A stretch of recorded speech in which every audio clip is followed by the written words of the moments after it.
All right.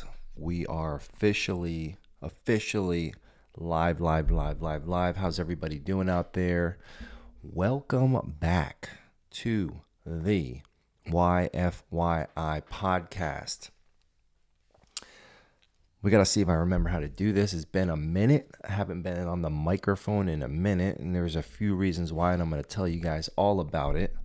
But I'm super excited if you're just tuning in for the first time. Welcome to the YFYI podcast, your first year in the beauty industry. This is where you come to get dialed in, to get maybe updated, to get inspired, to get motivated, to spend some time with me, your host, Sunny D, as we talk about the trials, the tribulations, the ups, the downs, the ins, the outs of navigating your way through your first year in the beauty industry. We also talk about beyond your first year. So what happens beyond your first year? You made it through your first year. You're thinking everything's great. Everything is grooving.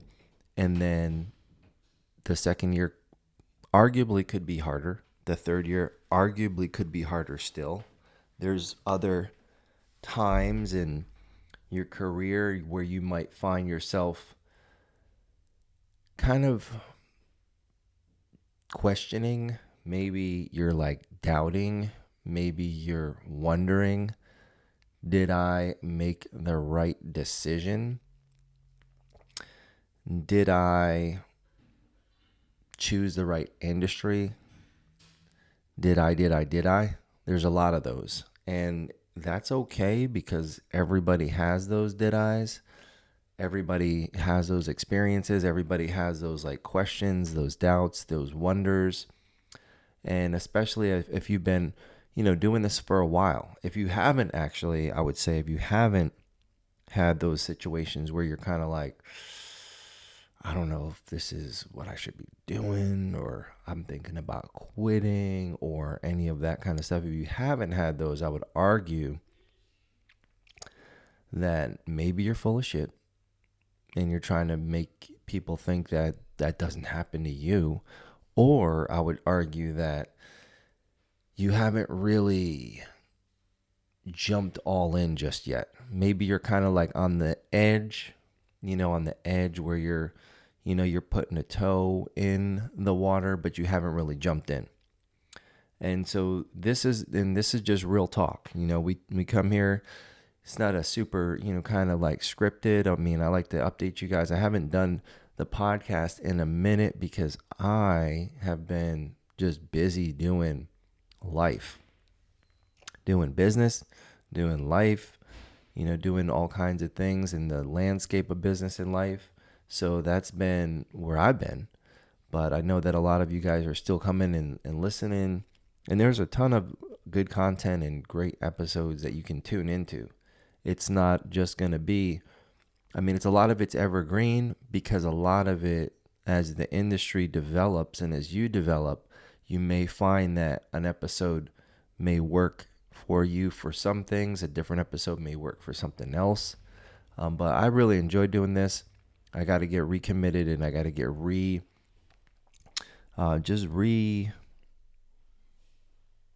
focused on this. And one of the big reasons and things that's kind of going on and why and how I'm like realizing that is because as I've been out on the road lately, I've been going to some of the Paul Mitchell schools. I went to Normal, Illinois a couple months ago. Just got back actually from the Twin Falls school. And let me tell you this, first things first, Twin Falls, Idaho, never been there before, didn't know what to expect. So I fly into Boise, not to be confused with Joyzy. So I fly into Boise, right? Get there, and I'm gonna get there at like 12:50 is what it says on the schedule. But when I get there, I've got like 10 minutes before the rental car place closes. So I'm thinking, well, I may not even be able to get a car because Twin Falls is like 2 hours away from Boise. And you're asking yourself, why, or you're asking me, why didn't you fly into Twin Falls? Well, the thing about Twin Falls is they have an airport, but it's a super small, like regional deal, and you could hop on another plane, I guess. I don't know if there's any like major airlines that are even flying in there. So I'm like, all right, I'm flying into Boise is on the recommendation from the great folks over there at Twin Falls. Paul Mitchell, the school, Twin Falls. So I fly into Boise.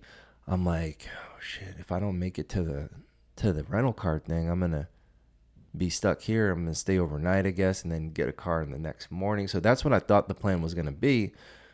But then I called the rental car place and I'm like, listen, my flight's gonna get in. It says 12:50. Sometimes they get in a little early, and I know it says on your thing that you guys close at 1 a.m. So I'm putting it on the pilot at this point. I'm like, the pilot's got to step on the gas. The pilot has got to get it going because I need to get there, and I need to try to get this vehicle and then make it, over to the Twins, and then get over to the Twins that night so I could be ready to roll. So the next day comes close as I'm like walking down the escalator. It's like, it's like 1 o'clock. So I'm like, oh shit. So I'm like walking as fast as I can.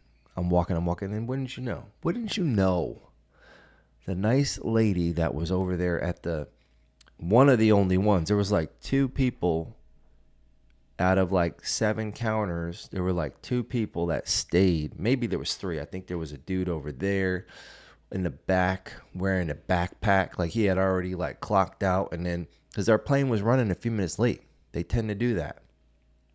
So the guy with the backpack on, he already clocked out. So he was like, I'm out of here. But then a guy caught him, right? He's like, where are you going? He said, I need a car. And so, I had this reservation and I got it for that night. And the lady was there. She was waiting and just chilling. And there was one other person that was coming up. So only like a handful of people. And this airport it's not a big airport either. But she's chilling. I roll up. I'm like, oh, thank you for staying open later than you had to. Because a lot of people aren't willing to do that. Their shift ends at 1. They're like walking out the door at 1. And when you think about that, did she have to? Maybe not. Did she know there were some reservations? Yeah. But if the plane ran late, I wouldn't expect her to be there at like 1:30. But for her to still be there, and it was a couple minutes after 1, I think when I got out of there, it was like probably at least like 1:15. So I was impressed. I was impressed with that. That was cool. She's new. She's new to Boise. So she's been there for maybe 2 weeks. Okay. She came over from Oregon, and her husband decided, hey, we're moving to Idaho. And I wasn't sure on the map. And I was looking at the map, but one of the students, one of the future professionals, brought me up to speed on what was going on, because I wasn't exactly sure where I was in the country. I knew like I was like in the west, Midwest-ish, north of the south, but I wasn't sure 100% where I was at in the country. And then as one of the students is like telling me, or it might have been one of the instructors there at the school, like, yeah, like Nevada's just below us. They said, I guess Canada's up top, and they got Oregon onto the one side, and I forget the other state on the right side. But I didn't know it was that far out. But I was like, all right. So this lady at the rental car place, she just got in here from Oregon. So I was like, oh, okay, how's it? How long? She's like 2 weeks. She's been maybe 2 weeks. And very nice lady. She upgraded me for free. She got me into one of them Dodge Rams, which was nice. She's like, I got a brand new Dodge Ram. It's got 8 miles on it. So she's like, I'm going to hook you up, Sonny. So that was nice. And that was a pretty nice truck. I was thinking I'm about to trade in my truck. I got to get me something newish, not new, newish. But it was nice. And then the ride, over there was wasn't too bad. Couple of hours. Actually, you know what? Yeah, it was a couple of hours. It said it, but when you get on the highway, the cool thing about the highway out there, it's like 80 miles an hour. So you know your boys, I'm moving on down the road. So that was kind of fun. But on the way over, I didn't see anything. I mean, not like I was going that fast, but I didn't see anything. Like it was green on one side and then green on the other side. There were fields and fields and fields. So as we're going, as me, myself, and I are going, and I'm getting a little concerned because I'm like, well, where's the city at? Where am I at? I see a thing about a festival. I see a thing about the tractor farm. I'm like looking around. I'm like getting kind of concerned because I don't see anything that resembles a city. So I'm like, oh shit, where are they? Where am I going? Am I going to the right spot? And then all of a sudden, out of nowhere, when I get to it's literally, I didn't see anything until I got to my exit. And then it was like civilization just up came out of the ground right there. But on the way there, nothing. You could have shot a gun off in any direction and not hit a damn thing except a tree. Maybe. Or a blade of grass, maybe. It was just open fields. I mean, it was pretty the first like 10, 15 minutes, and then it was just like this field after field after field. And then boom, you pop up in Twin Falls, and it's like this amazing little kind of city. There's really like one road that runs in there, and that's where you're gonna get all of your the usual stores and like chains and restaurants type of stuff like that. But then where the school's at, they're actually in the downtown, which is a historic district, and the school is pretty much a part of history because when you go in there, you're looking around. It's a small school. It's nice. Everybody's there, and I'm walking in there, and you guys that were there, if you're actually a future professional at that school, I just want to give you guys a shout out. You guys made me feel really welcome. I walked in. As I'm walking up, they're like this. The class is like standing outside, and they're giving me a hand as I walk in, a little like applause, a little welcome. And then you go in and I did my thing. I did my thing, and we'll talk a little bit about that. But I wanted to bring you guys into that school because that school has got some history going on. So the second day, I was there for 2 days. The second day, I came in and I did my thing. And after, I was like, how big is this school? Because they're thinking about moving and maybe upgrading and getting a bigger space so they could offer more curriculums and stuff like that. And they're tall. I see they got like a loft up top, a couple classrooms in the back, and then the main floor. And then I get word that there's a basement that's supposed to be haunted. I'm like, what? Can I see it? I'm about to do a little ghost finding, maybe some ghost busting.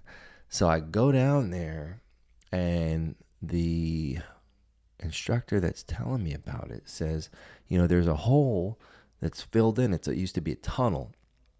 So I guess it used to like be back in the day when they took all the wine and spirits and the liquors, made them illegal. This spot used to be underground. They would like, I guess, smuggle stuff in that tunnel, but it's like filled in now. It's got some, I guess it's cement, hopefully. Hope it's not just tissue paper, but it's like filled in. It's got some coverage, but you can see it. I mean, it's clearly there. It's not like they came in and filled it in and like leveled it off. And it's pretty much, if you're down in that basement and you ain't got no lights on and you ain't got your good shoes on, you're gonna bust your ass on that hole. But it's there. It's very there. And then in the back, there was like some wood kind of covering the wall, but there was a hole at like the top of the wood that was kind of like a little crawl space. And I was like, what is that? And she was saying that, if you want, you can look up in there. So I was thinking, I'm about to look up in there, and somebody's probably gonna be in there and jump out at me. I thought it was maybe like they're setting me up. They're setting me up, but no, it wasn't a setup. But I did climb up and look in, and there's like some, I guess there's like old, you know, I guess like remnants of a speakeasy. So they were bootlegging the liquor, and then they had a speakeasy down up in there somewhere when people wanted to go have a drink, and you couldn't go to happy hour because nobody wanted anybody to be happy during any hours anymore. So that's kind of what happened. But they kept that stuff kind of, it's like history. So, I mean, they're moving out. I'm moving in. I'm ready to move up in there and, just kind of, it was chill. The only thing I would say that was not too cool for me was when I finished up with the night class that first day. I was like trying to go out and was asking one of the instructors, Heather, who's out there, awesome, shout out. Everybody that was there was nice, and she was like telling me about a couple of spots. And the one spot I went to was called Milner's Pub. Went in there, ordered your big boy burger, and then the place was closed. I was like, damn. It was like 8:30, 9 o'clock. So I was like wondering, like, maybe it was just them.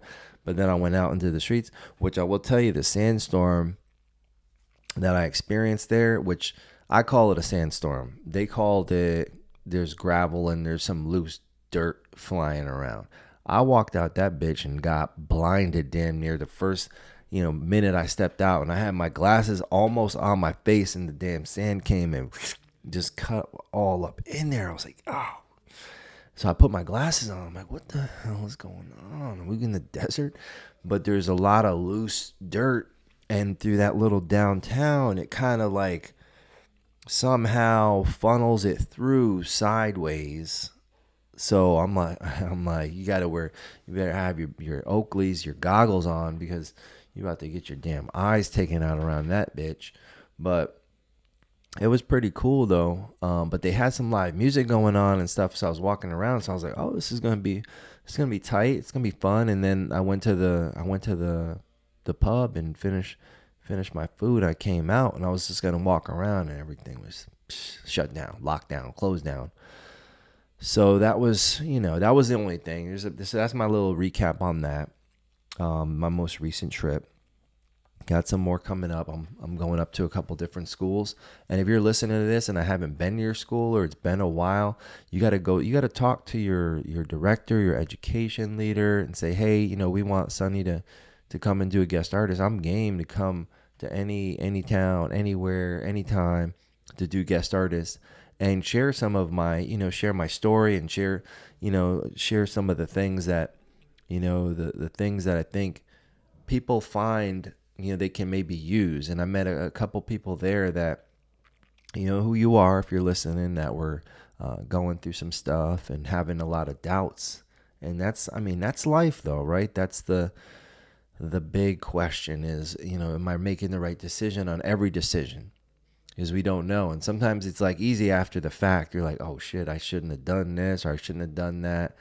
But during it, in the middle of it, in the beginning of it, there's a lot of questions going on, right? Hindsight is 2020, but in the beginning is when there's a lot of those questions going on. So I get to go and share that stuff, and then I get to come on the podcast and kind of share, kind of go into that stuff and share more things with you guys. But that's gonna be the journey I'm on. So I want to come to your school if I haven't been there yet. So get up in your education director, your director, the owner, whoever, get up in their grill and tell them, hey, can we have them come there and we'll have some fun. And I tell every group that when I come in that it's not easy, talking into the microphone, to a camera, to nobody, none of it's easy. But that's actually harder, because I come in there and I start sharing my experience up to this point in my career and how did I get, here or there. but it's like a whole room full of strangers just staring at your ass and just like wondering, like, what is he gonna say? What is he gonna talk? And I try to keep it lively. I try to keep it. It gets serious sometimes, and it gets a little deep, and sometimes it's dark. But I try to keep some light on, and share my experiences. And that was really a big thing that started with, the co-owner and founder of the Paul Mitchell Schools, Wayne Clayball, where he kind of pushed me to share my story. I used to go in as just a haircut, specialist and all this and that with Paul Mitchell, working at the school, working as a educator, but like haircutting was, but at the school it was my specialty. It's what I taught. So I would always go in and do a haircut and wasn't really making an impact, but I didn't really know how, if, or why would I share my story? Like who gives a shit about it? But he kind of pushed me in that direction, and I've been able to really have a lot of meaningful, talks, and you find out, people are laughing, they're crying, they're sharing, they're telling, you find out that we're all more similar than we are different. And you find that out only by, being vulnerable and being able to go in there and share. When you go in the salon, you're going to find that out. If you're in a salon right now, you probably found that out. If you're in a relationship, you'll probably find that out. All the shit is difficult. None of it's easy, but it's not supposed to be. Where do your dreams die? On the rim of like the comfort bowl. That's where your dreams, if you want to look at a toilet bowl and think of it as a comfort bowl, you put your dreams on the edge of that rim, and then, flush the bowl. It'll suck your dreams right down the drain, because that's where dreams go to die. So, being uncomfortable, whether you're willing to push yourself or not, those are going to be the things that are going to help kind of take you to the next level. If you're going to the gym and you're only doing, you're never pushing yourself beyond your max, you're not even coming close, you're doing whatever you can rep and push, or whatever you can do like 10 times, 15 times, it might be good for some tonality in your muscles, maybe. But what if you're trying to build that bitch out? What if you're trying to like put on some weight? What if you're trying to like get that Instagram picture where you're just like, damn, girl, damn, boy. How are you going to do that? You're going to do it just by doing your light minimum. You're going to have to push yourself, right? You're going to have to do more weight than you're comfortable with, and maybe not as many reps, but you're going to have to push yourself beyond your comfort zone. And so that's one of the things, and I want to share that with you guys, because I know that if you're listening to this, you're probably not thinking about being a sorry-ass stylist, or sorry-ass barber, or sorry-ass, salon owner, or sorry-ass anything. If you're listening to this, you're probably thinking like, I want to get a little motivation, maybe some inspiration, maybe some education, and then take my game and take my experience, take it to the next level. Well, how are you going to do that? You're not going to do that by staying in the comfort zone. And if you're reading the book, right? If you've read either the first book or my second book, which is your first year in ownership, if you're reading this, I'm going to give you a chapter reference that you can kind of get into. So chapter 6, it talks about networking, do or die. And in that chapter, and the reason that I wrote that chapter, and I always tell people, I wrote this book for me. This ain't for you. If you want one, you can get one, but it really ain't for you. It's for me, because, when Elon Musk figures out time travel and we all get to hop in a Tesla and hit 88 miles an hour, and we got the flux capacitor or whatever he decides to call it, and we go back in time, I'm going to bring this book to myself when I was just getting started and give myself a copy of it, because I put some gems in here, and it's really for me. And when I was coming out and not knowing if I was going to make it, and not knowing if I was going to, ever have any success doing this and just being scared shitless, I was kind of like, damn. But after, so many years and then putting this stuff down, this is stuff that I would have wanted to learn or had somebody tell me. But that chapter 6, networking, do or die, I'm just going to give you a couple little reads from it. So when it comes to the topic of networking, a lot of people cringe at the thought that you are going to have to go out and meet and talk to people you don't know. The fact that you are going to have to walk up to them and solicit business sometimes makes people feel, this is me now, we're talking about. You have to walk up to them and solicit business. Sometimes makes people feel like they are about to throw up. And I'm going to add a little throw up in their mouth and swallow it. And that's how I felt. I'd rather do that. Because you have, and I'm going to continue here. It says you have to understand networking is not anything to be afraid of. It is just the way of life for a new stylist, especially a new stylist. Instagram, Twitter, and all other social mediums have made physical networking seem like a thing of the past. But I repeat, nothing will change good old face-to-face networking.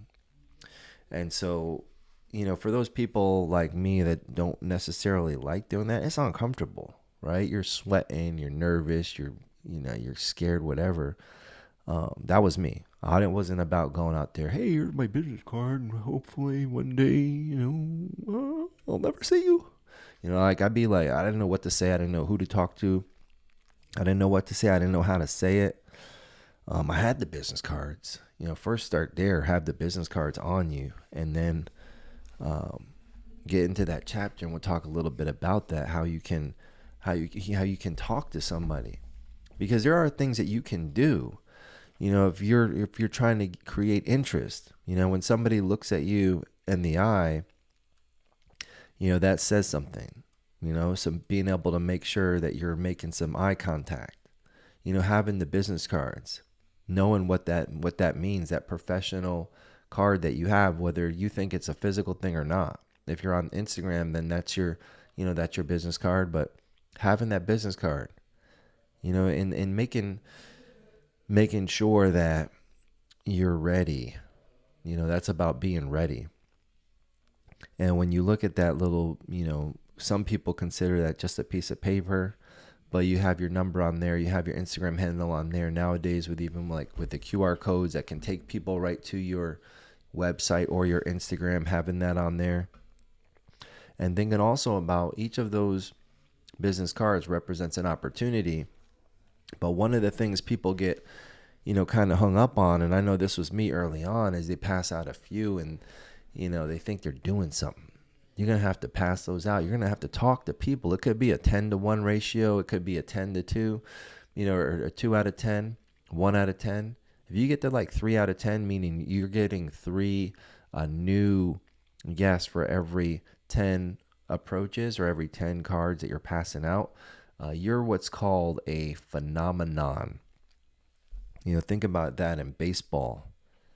When they go up 10 times, they usually strike out about 8 of those times. And that's a major leaguer. If they strike out 7 times, that means they're batting 300. That's an all-star Major League Baseball player. So thinking if you could give out 1 card and get 1 new person, you're smoking something. And it ain't getting you thinking clearly. So you have to have patience with it. So that's a little read for today. And I'll be doing more of these reads. I'm kind of going in, into the book on every episode, and I'll kind of pick something that I think is on top of mine and share with you. So hopefully you can go back and implement that, or you can go back and read that chapter. What else? Getting ready to get out of here. This felt good though, getting on the mic. I am working on the audio. Somebody did ask me. I told them about the podcast, YFYI podcast, but I am working on the audio book. It may be out by the end of this year. We'll see. I did during, we had the COVID lockdowns, I did story time, and I read the entire book, one chapter a day. I think I did one chapter, maybe 2 chapters a day. That stuff still lives somewhere, probably on the Facebook. But I'm going to be doing a full audio version. It's going to be the audio version, updated version of YFY, your first year in the beauty industry, and audio version and updated version of YFYI, your first year in salon ownership. So I'm excited about that. Gonna get up in the studio and record. We'll have the audio version. Then you've got the physical copy version. Then you could even get a PDF version. So you're going to have every different which way. And then you got the podcast to support and to keep you in touch with what's happening in real time, boots on the ground.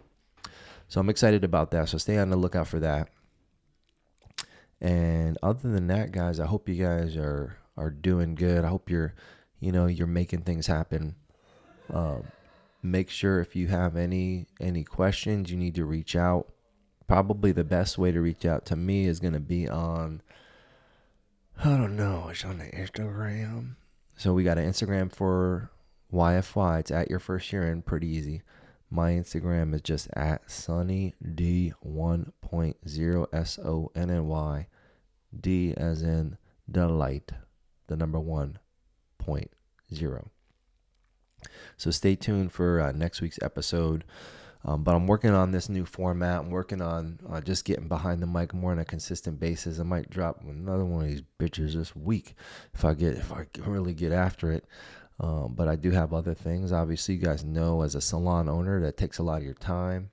I'll talk more about the shifting landscape in the salons, and we'll get into a little bit of that ownership talk, that biz talk next week. And then, of course, we have the educating outside of the salon. So that's add another layer. And then I started the scissor company. Got a lot of you guys know about the scissor company, tanzohasami.com. They sponsored this episode. If you're tired of getting ripped off and you're tired of cutting hair with inferior tools, whether that be your razors or your scissors, then check out tanzohasami.com. It's TANZOHASAMI.com, where you can find premium scissors without the premium price tag. And it's a subscription base. So for as little as $50 a month, in 12 months, you can own a pair of scissors that will cut circles around a lot of the scissors that you may have paid anywhere from $1,000 to $2,000 for. Tanzo Hasami is going to democratize premium scissors for all.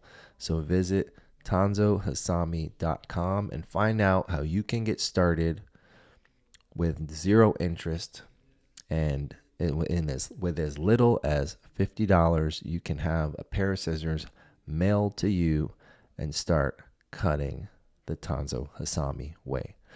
So that's our sponsor for today's episode. And other than that, guys, it's been real and it's been fun. I'm Sonny D. Thanks for tuning in to the YFYI podcast. And I will talk to you guys real soon.